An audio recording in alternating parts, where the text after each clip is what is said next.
मित्रांनो, आता आपण बघणार आहे मथुरच्या आणि शिरसोडेकरांची रायफल यांची गाडी गटाला खाली पळायला निघाली आहे आणि गट क्रमांक 15 मध्ये ही गाडी पळणार आहे. तर आपण बघूया गटाला किती स्पीड लागते. ही गाडी वडकी हिंद केसरी मध्ये 1 नंबरची मानकरी ठरले होते.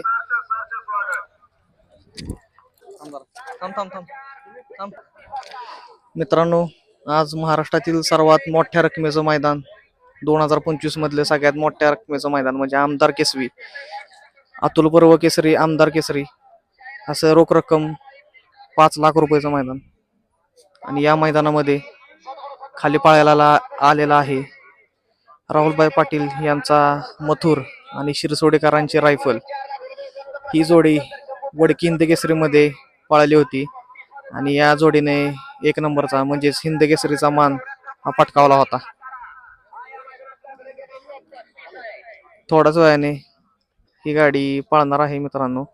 तरी आपण बघूया गाडीला कशा पद्धतीने स्पीड लागते. आणि आज आपला मथुर आणि शिरसोडेकरांची रायफल ही फायनल साठी पात्र होते का ते. आणि गाडीचा ड्रायव्हर आहे मित्रांनो बाळू ड्रायव्हर मांडव्याचा.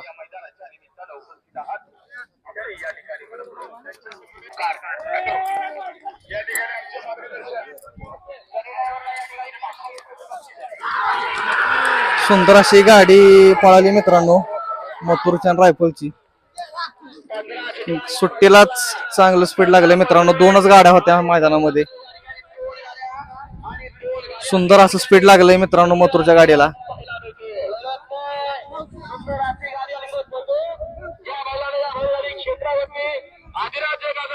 मित्रांनो मथुर आपला गटपास झालाय. निर्विवाद वर्चस्व झालेला आहे मित्रांनो. मथुर आणि शिरसोडेकरांची रायफल यांनी सुट्टा असा गट पास केला आहे. त्यांना सेमीसाठी शुभेच्छा.